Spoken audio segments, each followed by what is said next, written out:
राधे कृष्ण। आप सभी को ओम नमो नारायण। स्वागत है आप सभी का आपके अपने चैनल देव देवी धाम में। मैं राजराजेश्वरी फिर से आप सभी के सामने कार्तिक माह के इस पावन अवसर पर लेकर आई हूं कार्तिक महात्म्य की कथा के सभी अध्याय। तो आज हम नवा अध्याय पढ़ेंगे और सुनेंगे। तो नवे अध्याय को शुरू करने से पहले हम भगवान श्री गणेश जी को और अपने गुरुदेव जी को नमन कर लेते हैं। ओम श्री गणेशाय नमः। ओम श्री गुरुदेवाय नमः। गुरुर्ब्रह्मा गुरुर्विष्णुः गुरुर्देवो महेश्वरः गुरुः साक्षात् परं ब्रह्म तस्मै श्री गुरुवे नमः। ओम श्री गुरुवे नमः। ओम भगवान श्री गणेशाय नमः। तो चलिए शुरू करते हैं नवा अध्याय।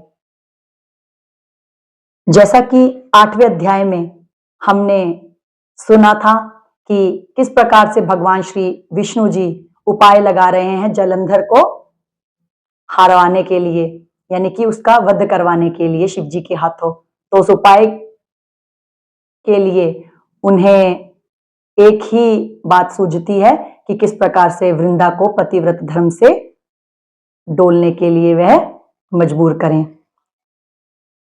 उधर वृंदा ने स्वप्न में देखा कि उसका पति समस्त अंगों में तेल मलकर नंगे शरीर भैंस पर सवार होकर प्रेतों के साथ दक्षिण दिशा की ओर जा रहा है। यह स्वप्न देख वृंदा अत्यंत चिंतित हुई। महल, अटारी, गौशाला तथा वाटिका आदि कहीं पर भी उसे विश्राम नहीं मिला। तब वह एक वन से दूसरे वन में जा पहुंची। वहां उसने सिंह जैसे मुख वाले 2 राक्षस देखे। उन्हें देख वह सहसा भयभीत हो गई और एकदम वहां से भाग खड़ी हुई। आगे जाकर उसने एक तपस्वी और उसके शिष्य को देखा। उनसे अपनी रक्षा की प्रार्थना की। विनय सुनकर मुनि ने अपनी एक हुंकार से उन राक्षसों को भगा दिया। तत्पश्चात वृंदा ने विनय पूर्वक मुनि से कहा कि हे मुने, मेरे पति जलंधर तथा महादेव का घोर युद्ध हो रहा है। उसमें विजय किसकी होगी बताने की कृपा करें, क्योंकि आप सर्वज्ञ हैं। वृंदा के वचन सुनकर मुनि ने आकाश की ओर देखा। उसी समय 2 बंदरों ने आकर मुनि को प्रणाम किया और फिर मुनि का संकेत पाकर वे दोनों बंदर वहां से चले गए। पुनः थोड़ी देर बाद वे दोनों बंदर आकाश की ओर से आए और उन्होंने जलंधर दैत्य का सिर तथा धड़ लाकर पटक दिया। वृंदा अपने पति के मृत शरीर को देखकर अत्यंत दुखी हुई और विलाप करती हुई पृथ्वी पर मूर्छित होकर गिर पड़ी। मुनि ने अपने कमंडल से वृंदा पर जल छिड़का तो उसमें चैतन्यता आई। तब वह पुनः विलाप करती हुई मुनि से कहने लगी, हे मुने, जिसने देव, गंधर्व एवं विष्णु सहित तीनों लोकों पर विजय प्राप्त की थी, वह शिव के हाथ से कैसे मारा गया?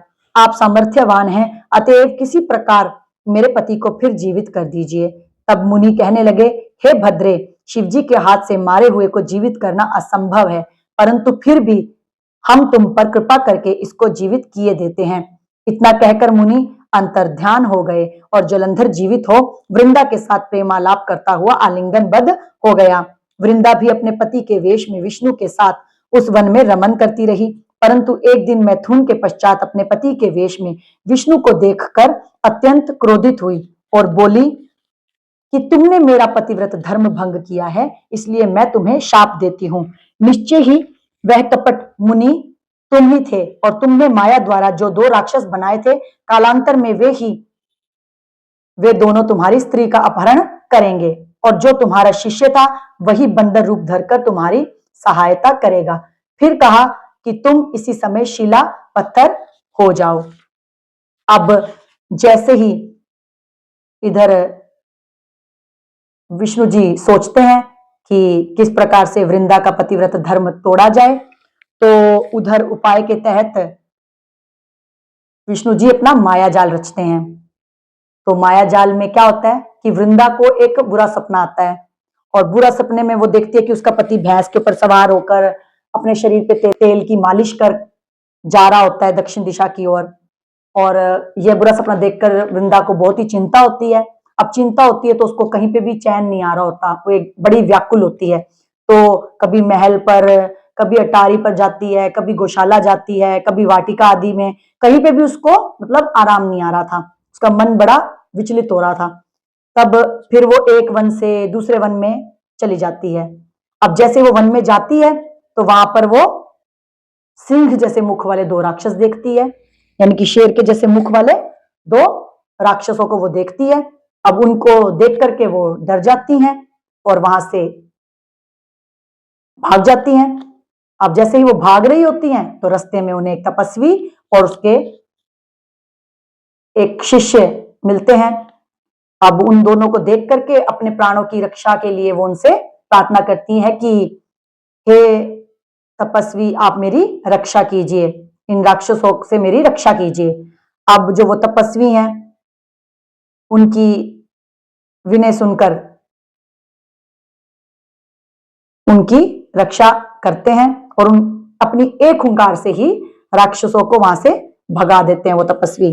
अब जैसे वो भगा देते हैं तो वृंदा उनसे कहती हैं कि हे मुनि, मेरे पति जलंधर और भगवान शिव में घोर युद्ध हो रहा है, उसमें विजय किसकी होगी, कौन जीतेगा, उसमें मुझे ये कृपा करके बताने की चेष्टा करें, क्योंकि आप ज्ञानी हैं, आप सर्वज्ञ हैं, आप सब कुछ जानते हैं, तो आप मुझे बता सकते हैं कि उस युद्ध में कौन जीतेगा। तो अब वृंदा की ये बात सुनकर जो तपस्वी हैं, जो मुनि हैं, वो आकाश की ओर देखते हैं और जैसे ही आकाश की ओर देखते हैं उसी समय दो बंदर आकर के उन तपस्वी को प्रणाम करते हैं और फिर मुनि का संकेत पाकर मुनि उनको कुछ इशारा करते हैं और वो इशारा समझ करके वो बंदर वापस चले जाते हैं और थोड़ी देर में फिर से वो दोनों बंदर आकाश की ओर से वापस आते हैं और उनके हाथ में जलंधर का सिर और धड़ होता है और वो वहां ला करके उसको वृंदा के सामने पटक देते हैं। अब अपने पति के मृत शरीर को देख करके वृंदा बहुत ही दुखी होती हैं और जोर जोर से रोती हैं और रोती रोती मूर्छित होकर के वह पृथ्वी पर गिर पड़ती हैं। अब उसे मूर्छित देख करके तपस्वी जो मुनि वहां पे थे अपने शिष्य के साथ, वो क्या करते हैं, अपने कमंडल में से जल निकालते हैं और वृंदा के ऊपर छिड़क देते हैं, तो वृंदा वापस से मूर्छा से बाहर आती है और बाहर आकर के वो रोती हुई, विलाप करती हुई, तपस्वी जी के आगे विनय करती हुई बोलती हैं कि जिस दैत्यराज ने तीनों लोकों पर विजय प्राप्त कर ली, विष्णु जी पर विजय प्राप्त कर ली, सभी देवताओं पर, गंधर्वों पर विजय प्राप्त कर ली, उसको भगवान शिव कैसे मार सकते हैं। आप तो सामर्थ्यवान हैं, तो आप मेरे पति को दोबारा से जीवित करें। तो उसकी यह बात सुनकर वो जो तपस्वी हैं वो कहते हैं कि वैसे तो शिव के हाथों से मारे हुए को जीवित करना असंभव है, किंतु फिर भी हम तुम पर कृपा करके इसको जीवित किए देते हैं। अब वो उसको कह रहे हैं कि हम तुम पे कृपा कर देते हैं और तुम्हारे पति को वापस से जीवित कर देते हैं। अब जैसे ही वो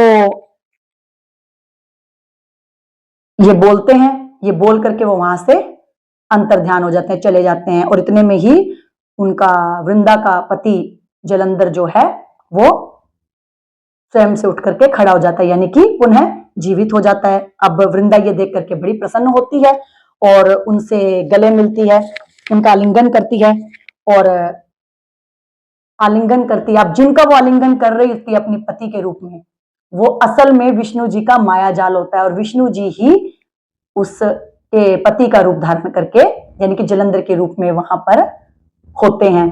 तो अब वृंदा यानी कि अपने पति के वेश में विष्णु जी के साथ ही रमण करती रहती हैं।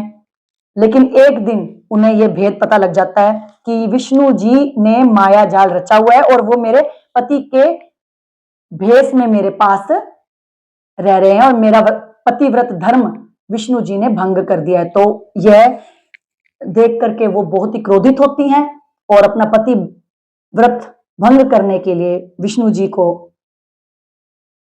श्राप देती हैं और कहती हैं कि तुम कपटी हो, तुमने मेरे साथ कपट किया है, छल किया है, तुम ही वही मुनि थे और तुमने ही माया से राक्षस बनाए थे, तो मैं तुम्हें श्राप देती हूं कि जिस प्रकार तुमने माया से 2 राक्षस बनाए, वही 2 राक्षस तुम्हारी स्त्री का अपहरण करेंगे किसी काल में, और जो तुम्हारा शिष्य था, जो बंदर रूप धर करके तुम्हारी सहायता कर रहे थे, वही तुम्हारी बंदर रूप धर के तुम्हारी स्त्री को बचाने में तुम्हारी सहायता करेंगे, और तुम शिला के यानी कि पत्थर हो जाओ।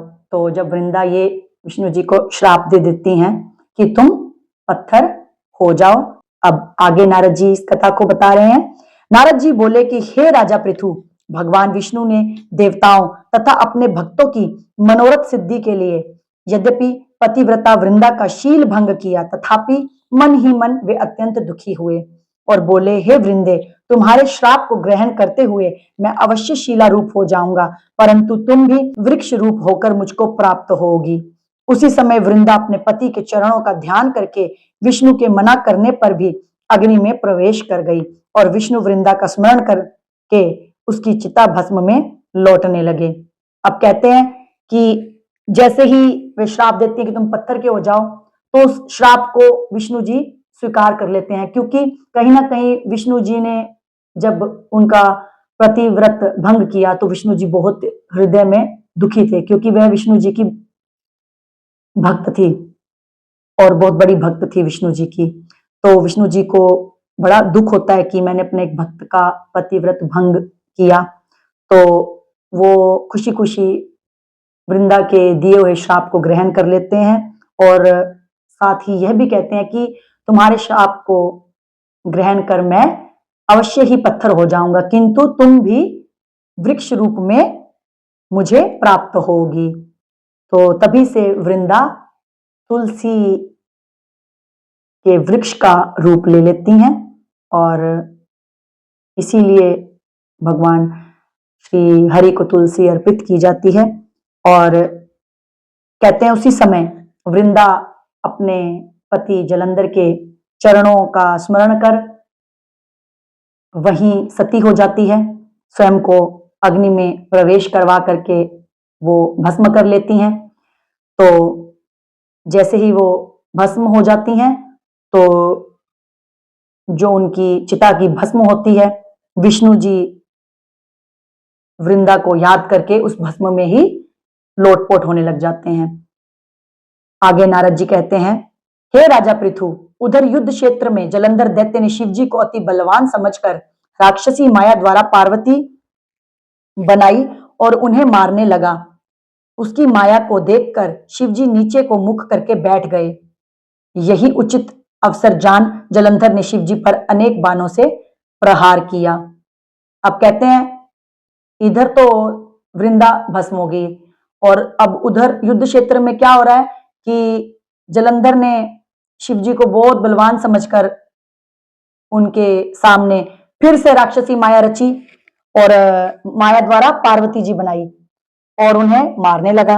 अब जैसे ही शिव जी ने ये माया देखी कि वो पार्वती को मार रहे हैं जलंधर, तो शिव जी नीचे मुख करके बैठ गए। अब जैसे ही शिव जी नीचे मुख कर बैठते हैं, तो जलंधर को अवसर मिल जाता है, उसको मौका मिल जाता है, और वो तुरंत ही बाणों से प्रहार कर देता है शिव जी पर।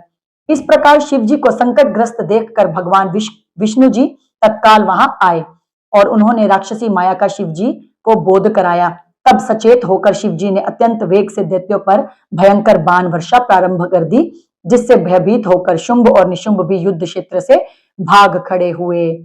अब जैसे ही शिव पर बाणों की वर्षा करता है जलंधर, तो त्यों ही शिव जी को संकट में देख करके भगवान श्री हरि विष्णु जी जल्दी से वहां आ जाते हैं और भगवान शिव को जलंधर की राक्षसी माया से अवगत कराते हैं कि ये जो तुम सब देख रहे हो वह जलंधर की राक्षसी माया है, ऐसा कुछ नहीं है, ये पार्वती नहीं है, ये सब उसका माया जाल है। तब भगवान शिव वापस से सचेत होते हैं और सचेत होकर के फिर से दैत्यों पर भयंकर बाणों की वर्षा करना प्रारंभ कर देते हैं। जिससे भयभीत होकर, जिससे डरकर सभी दैत्य भाग खड़े होते हैं और शुंभ और निशुंभ भी युद्ध क्षेत्र से भागने शुरू हो जाते हैं। तब शिवजी ने उनको श्राप देते हुए कहा, तब शिवजी ने उनको श्राप देते हुए कहा, क्योंकि तुम युद्ध क्षेत्र से भागे हो, इसलिए पार्वती के हाथ से मारे जाओगे। इधर ज्यों ही वृंदा का पतिव्रत धर्म भंग हुआ, जलंधर का बल समाप्त हो गया और भगवान विष्णु ने सुदर्शन चक्र अपने तेज सहित शिवजी को दे दिया।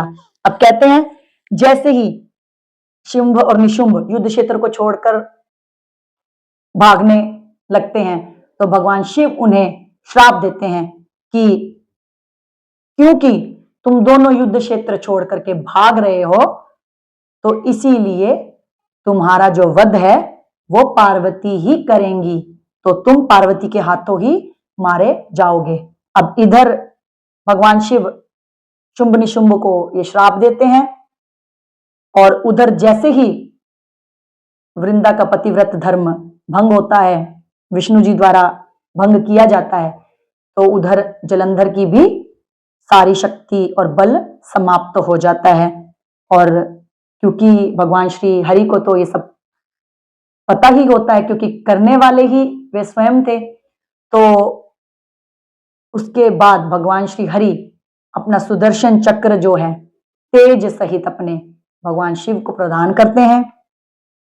तब शिवजी ने विष्णु तेज के साथ अपना ऋषियों के तप तथा पतिव्रता स्त्रियों का तेज मिलाकर जलंधर दैत्य पर छोड़ दिया, जिसने जलंधर का सिर काटकर भूमि पर गिरा दिया। सिर और धड़ अलग होते ही जलंधर का तेज शिव में तथा वृंदा का तेज पार्वती जी में समा गया। उधर विष्णु वृंदा की चिता भस्म में लौटने लगे। तब देवताओं ने शिव जी की स्तुति कर उनसे कहा, हे महादेव, जलंधर को मारकर आपने हम लोगों का महान उपकार किया है, परंतु एक अनर्थ हो रहा है।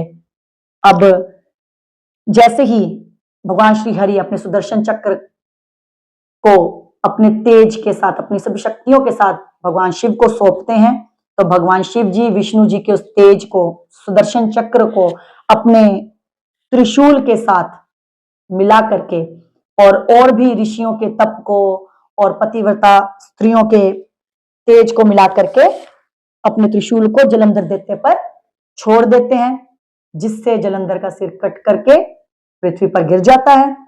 अब जैसे ही जलंधर का सिर और धड़ अलग होता है और पृथ्वी पर गिरता है, तो जो जलंधर का तेज है वो तो शिव जी में समा जाता है, और उधर जहां वृंदा जी का तेज है, जब वृंदा स्वयं को भस्म कर लेती है, तो उनके शरीर से जो तेज निकलता है वह स्वयं मां पार्वती जी में समा जाता है।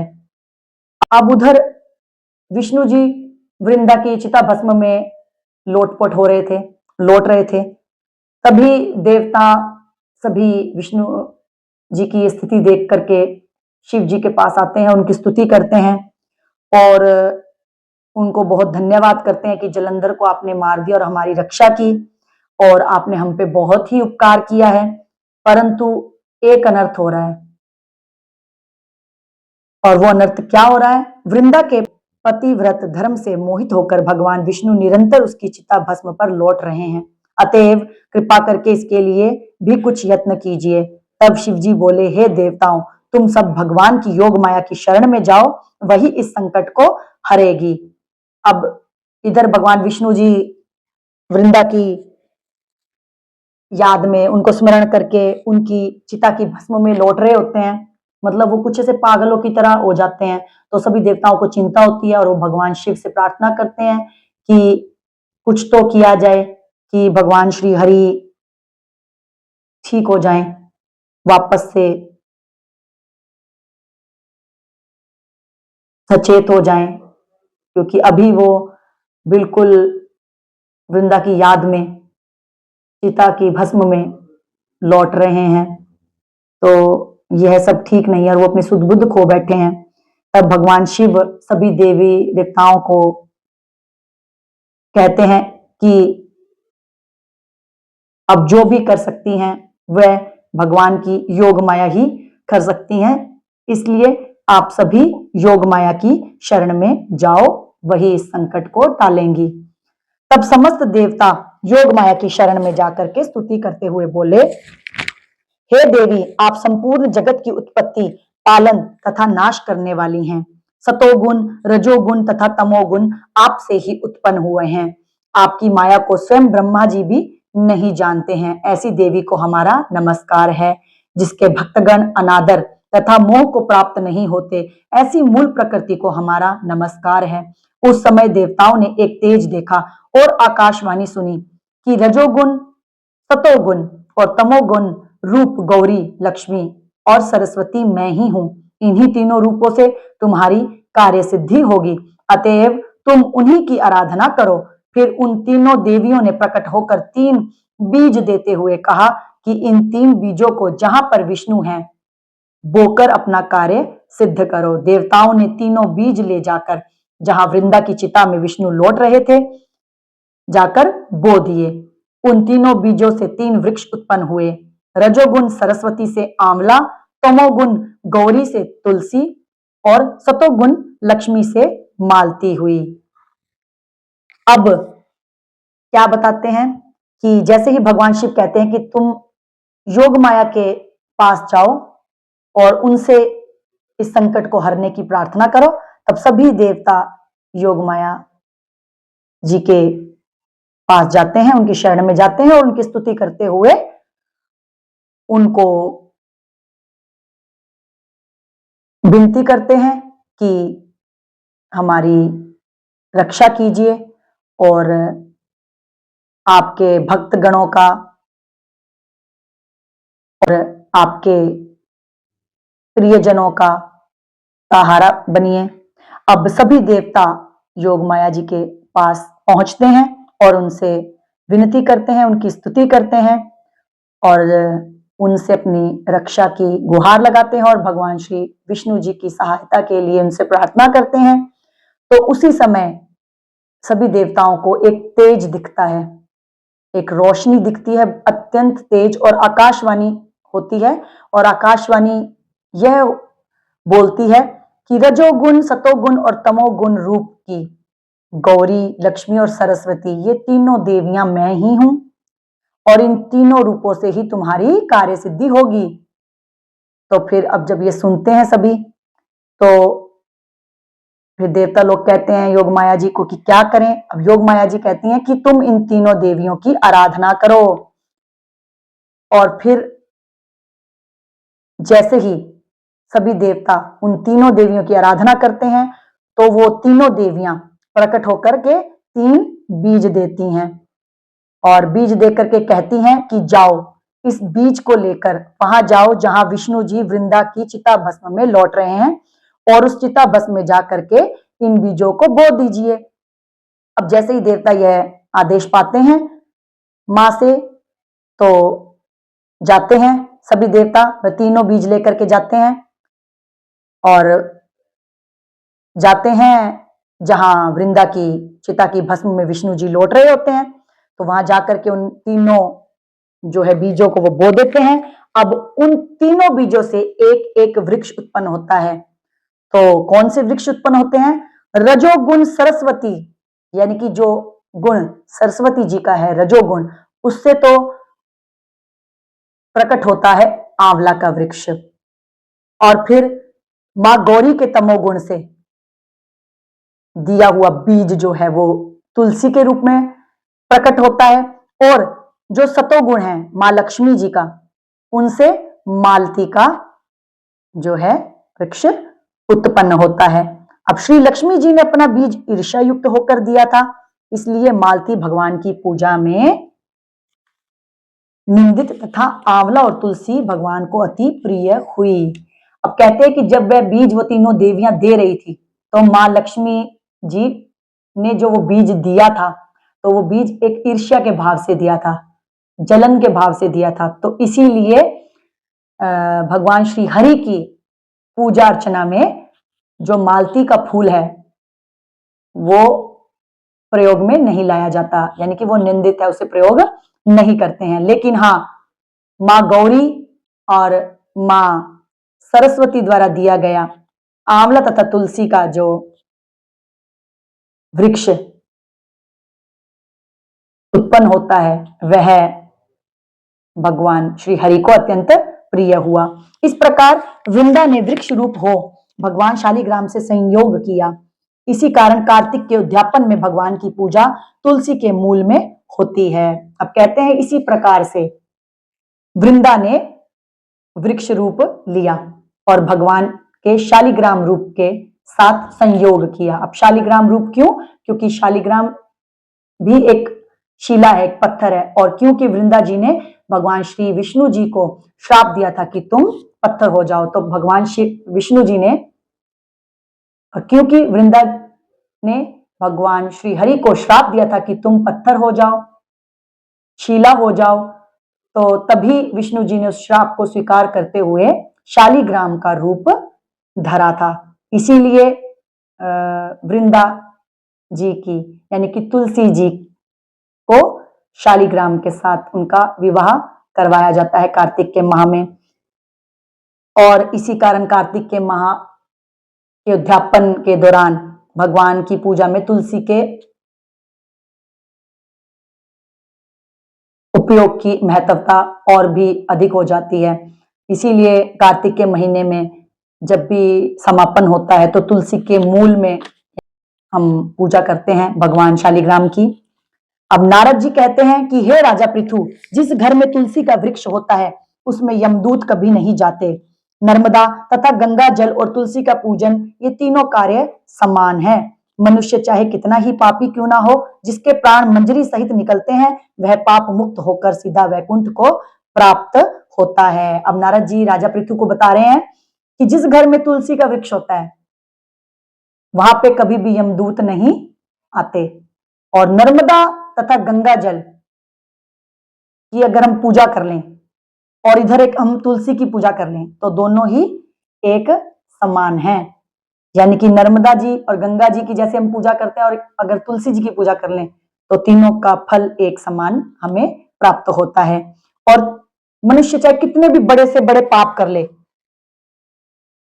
इतना भी पापी क्यों ना हो, यदि उसके प्राण मंजरी सहित निकलते हैं, यानी कि या तो मंजरी उसने ग्रहण कर रखी हो या धारण कर रखी हो किसी भी रूप में, तो वह सीधा पाप मुक्त होकर वैकुंठ धाम को प्राप्त होता है, यानी कि वो वैकुंठ धाम जाता है। और जो मनुष्य अपने पितरों का श्राद्ध तुलसी और आंवला की छाया में करता है उसके पितृगण मोक्ष को प्राप्त हो जाते हैं।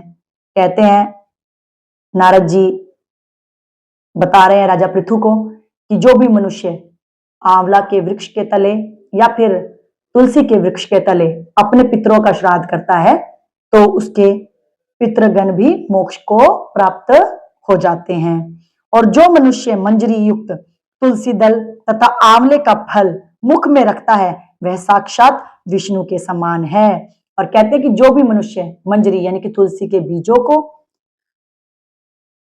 और तुलसी के बीज समेत तुलसी दल को, यानी कि एक डंठल आप ले लें तुलसी दल की और उसके ऊपर वो मंजरी लगी हुई, मंजरी के साथ थोड़ी डंठल भी हो, तो वो यदि कोई अपने मुख में रखता है और आंवले का फल भी यदि कोई अपने मुख में रखता है तो वह साक्षात विष्णु जी के समान ही हो जाता है। तो इतनी महिमा है आंवला की और तुलसी की कार्तिक माह में भी और वैसे भी। और कहते हैं कि जो मनुष्य कार्तिक मास में रुद्राक्ष की माला तथा आंवले की छाया में भोजन करता है वह धर्म अर्थ काम तथा मोक्ष को प्राप्त होता है।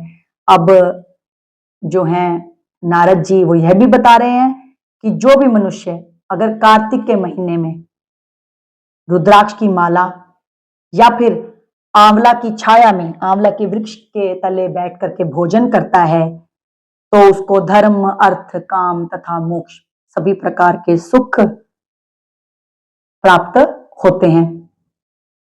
हे राजा पृथु, तुलसी और आंवले का महात्म्य स्वयं ब्रह्मा जी भी कहने में असमर्थ हैं। जो कोई श्रद्धा भाव से इस कथा को पढ़ता या सुनता है वह अंत काल में मोक्ष को प्राप्त होता है। इति नवा अध्याय। तो साथ ही साथ नारद जी यह कहते हैं कि तुलसी और आंवले का जो महत्व है खासकर कार्तिक के महीने में वह तो इतना अधिक है कि उसको स्वयं ब्रह्मा जी भी कहने में असमर्थ हैं, कि ब्रह्मा जी को भी शब्द कम पड़ जाते हैं उसकी महत्वता को बताते हुए।